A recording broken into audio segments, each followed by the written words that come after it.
उत्तर प्रदेश में जब से सीएम योगी आए, यहाँ के माफियाओं, अपराधियों और भ्रष्टाचारियों में दहशत का माहौल है। एक एक कर इनके गुनाहों की सजा इनको मिल रही है। ताबड़तोड़ एक्शन जारी है। इस बीच समाजवादी पार्टी के नेता आजम खान के बेटे और पूर्व विधायक अब्दुल्ला आजम खान पर एक बार फिर वो सुर्खियों में आ गए हैं और कोर्ट का तगड़ा डंडा चला है, क्योंकि उनकी मुश्किलें बढ़ गई हैं। कोर्ट से बड़ा झटका लगा। कहा जा रहा है कि यह खबर सुनकर जेल में बंद आजम खान फूट फूट कर रोने लगे। नमस्कार, कैपिटल टीवी उत्तर प्रदेश देख रहे हैं और मैं हूं आपके साथ दिव्या सिंह। इस खास प्रोग्राम पर्दाफाश में आपका स्वागत है। पर्दाफाश में बात होगी आजम खान और उनके बेटे अब्दुल्ला आजम की। सीएम योगी के एक्शन से मचा बवाल। आजम खान के बेटे की बड़ी मुश्किलें। अब्दुल्ला आजम को कोर्ट से बड़ा झटका। स्टाम्प चोरी मामले में 3 करोड़ का जुर्माना। आजम खान के बेटे अब्दुल्ला आजम को कोर्ट से बड़ा झटका लगा है। समाजवादी पार्टी के पूर्व विधायक और आजम खान के बेटे अब्दुल्ला की मुश्किलें कम होने का नाम नहीं ले रही। पूर्व विधायक अब्दुल्ला आजम पर स्टाम्प चोरी के मामले में डीएम कोर्ट से 3 करोड़ 71,83,708 रुपए का जुर्माना लगाया गया है। अब्दुल्ला आजम ने 26 बीघा जमीन खरीदी थी, जिसमें कम स्टाम्प लगाकर चोरी की गई थी। इसी मामले में जांच की जा रही थी। रामपुर के डीएम जोगिंदर सिंह ने अपनी कोर्ट में अब्दुल्ला आजम के कम स्टाम्प मामले की बारीकी से जांच कराने के बाद स्टाम्प चोरी पकड़ी और सपा के पूर्व विधायक पर एक्शन लेते हुए 3 करोड़ 71,878 रुपए का जुर्माना ठोक दिया। दरअसल स्टाम्प चोरी का ये मामला रामपुर से सटे घाटमपुर बेजनीर से जुड़ा हुआ है। यहाँ पर सपा के पूर्व विधायक ने साल 2021 से 22 में जमीन के 4 रकबे खरीदे थे। 4 अलग अलग जमीनों पर खरीदे गए स्टाम्प शुल्क की चोरी का आरोप लगा था। स्टाम्प चोरी मामले में कोर्ट का फैसला। साल 2023 में मामले में तत्कालीन एसडीएम ने डीएम को इस मामले में रिपोर्ट भेजते हुए स्टाम्प चोरी शुल्क की रिपोर्ट भेजी थी, जिसके बाद डीएम की कोर्ट ने मामला दर्ज किया था। डीएम की अदालत में लगातार इस मामले पर सुनवाई चल रही थी और अब इस पर फैसला आ गया है। शासकीय प्रवक्ता प्रेम किशोर पांडे ने बताया कि सपा के पूर्व विधायक अब्दुल्ला आजम को 3 अलग अलग जगहों के मामले में स्टाम्प चोरी में दोषी माना गया है। उन पर डीएम कोर्ट ने 3 करोड़ 70,83,708 रुपए का जुर्माना ठोका है। डीएम कोर्ट ने अब्दुल्ला आजम को 1.5% ब्याज के साथ जुर्माने की राशि को जमा करने के आदेश दिए हैं। फरवरी में जेल से बाहर आए थे अब्दुल्ला। समाजवादी पार्टी के नेता अब्दुल्ला आजम खान करीब 1.5 साल बाद फरवरी 2025 में हरदोई जिला कारागार से रिहा हुए थे। अब्दुल्ला आजम कड़ी सुरक्षा व्यवस्था के बीच जेल के गेट से बाहर आए थे। वह किसी से मिले बिना और मीडिया से बिना बात किए रामपुर के लिए रवाना भी हो गए थे। अब्दुल्ला आजम की रिहाई की खबर सुनकर मुरादाबाद की महिला सपा सांसद रुचि वीरा समेत कई नेता और कार्यकर्ता हरदोई जेल के बाहर पहुंचे थे। सपा सांसद रुचि वीरा ने न्यायपालिका में अपना विश्वास व्यक्त करते हुए कहा था कि हमें हमेशा से न्यायपालिका पर भरोसा था और आगे भी रहेगा। आज न्याय हुआ है और हमें उम्मीद है कि भविष्य में भी न्याय होगा। अब्दुल्ला आजम खान को सुप्रीम कोर्ट ने जमानत दी थी, लेकिन रामपुर में एमपी एमएलए कोर्ट के समक्ष एक अलग मामले में लंबित कानूनी औपचारिकताओं के कारण वह जेल में थे।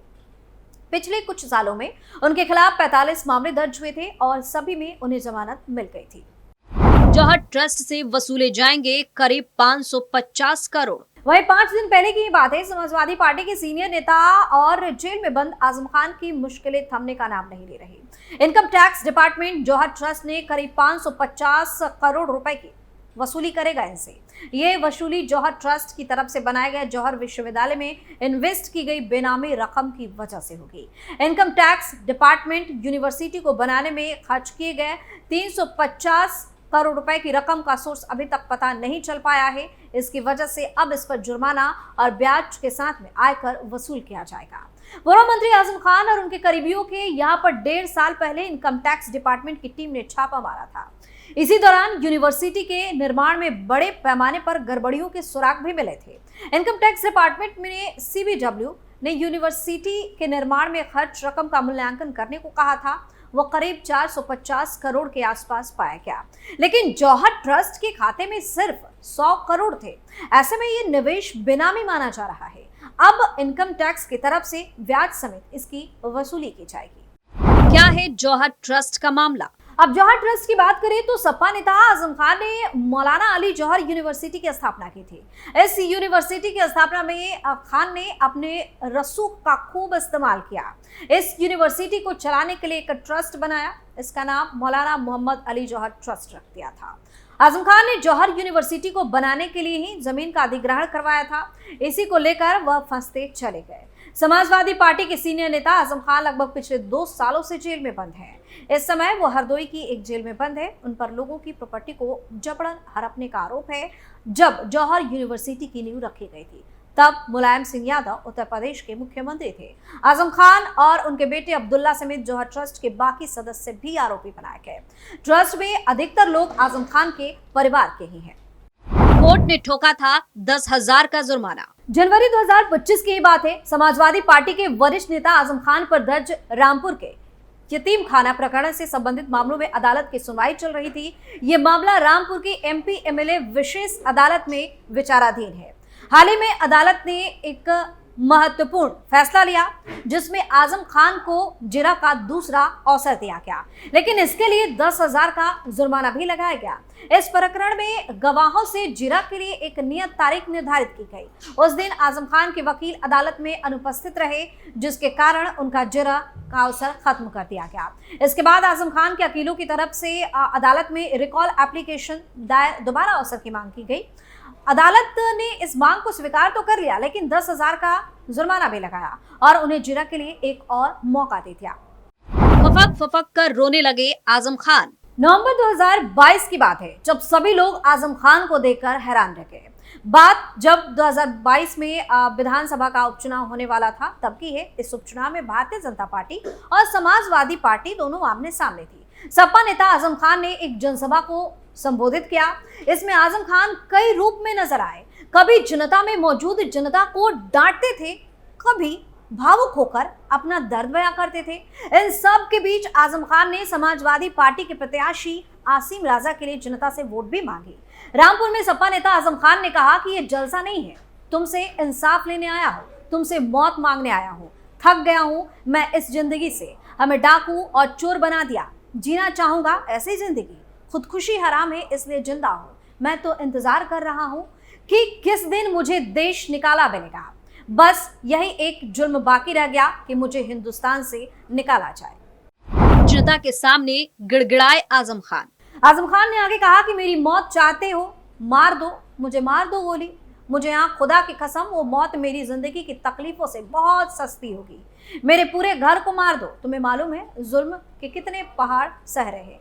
हम पर हंसो, हम पर कहे लगाओ। ये जलसा नहीं है, तुमसे इंसाफ लेने आया हूँ, तुमसे मौत मांगने आया हूँ। थक गया हूँ मैं इस जिंदगी से। अजहर खान जेल में बंद है। उनकी पत्नी के आंसू मुझसे नहीं देखे जाते।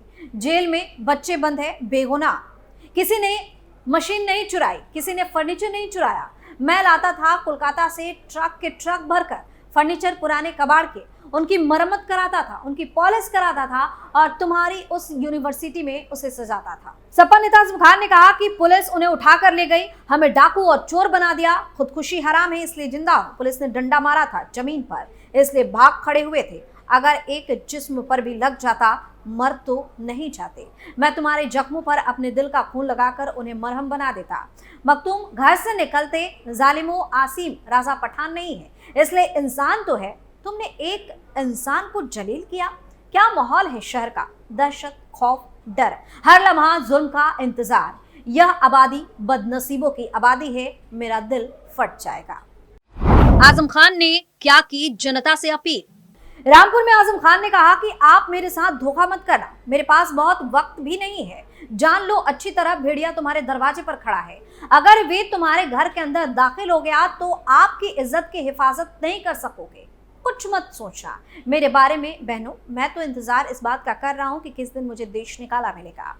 अब एक ही जुल्म बाकी रह गया है कि मुझे हिंदुस्तान से बाहर निकाल दिया जाए। मेरा वोट देने का अधिकार खत्म कर दिया जाए। मेरे जीने का हक इसलिए बाकी है कि वह मुझे सीधे नहीं मानना चाहते। वो चाहते हैं कि यह एड़िया रगड़ रगड़ कर मरे। सारा दिन अदालत में खड़ा रहता हूँ। आजम खान ने कहा कि मेरी बीवी और मेरे बच्चे फैसलों का इंतजार करते हैं। अब कौन सी जेल होगी, कहाँ जाना होगा।